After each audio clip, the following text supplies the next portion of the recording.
Angela. There are introduction meetings already running. There's always something that is pushing us. There's a vigil that you must attend. There's a funeral that you must go to. So life will keep us very, very busy. Very, very busy. Then you have your personal goals and aspirations.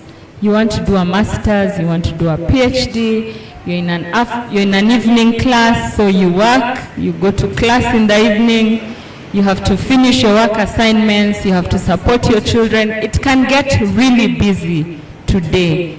And we get just as busy as Martha was busy. And here we're just looking at a difference between Martha's and Mary's priorities.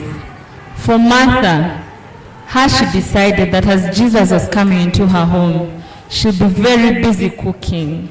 She'll be very, very busy cooking in the kitchen. Meanwhile, the sister Mary was sitting at the feet of Jesus. Martha was anxious. You know the pressure that comes with cooking for guests. You want them to arrive when the food is ready.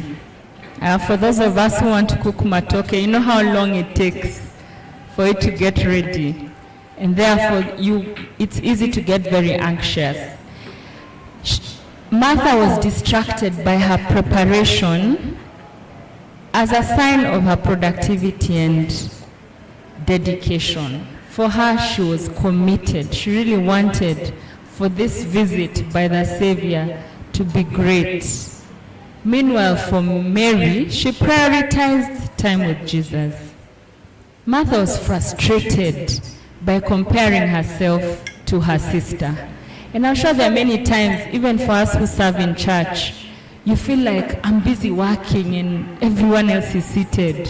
Why aren't they coming to work with me? I don't know if you guys serve lunch, but I've seen sometimes it's time to serve lunch and you're looking for volunteers who will come and help to bring food and who will serve it.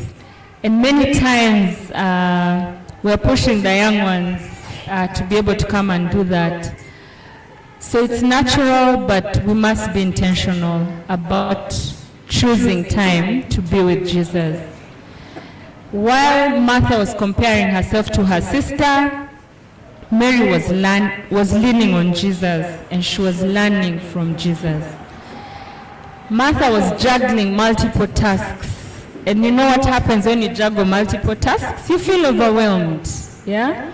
This week, Thursday, 2 of my friends lost their fathers, and then a teacher in my son's school also died. And the funeral service and the burials were on the same day.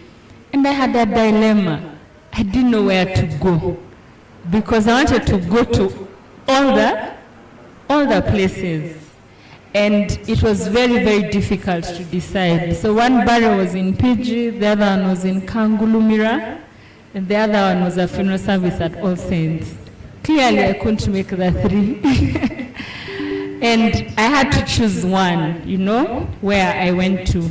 So when you're having to deal with so many tasks, it becomes very stressful. It can become very overwhelming. And this is what Mary was going through. Meanwhile, the sister had no worry, she had no pressure. She was sitting at the feet of Jesus, she was chill, relaxing and listening to the Lord and learning from Him. Busyness can lead to distraction and burnout. And burnout has become very popular today in our corporate world. There is so much pressure, and before you realize it, you burnt out. And this happens when we neglect what is truly important. The truth is, a lot of the work we do does not get finished. I don't know if anyone has ever tried to finish work. And you say, now I've worked and I've finished and that's it. I don't need to work again. Does that happen? Work is continuous, so you have to be very intentional in terms of creating time, just like Mary did.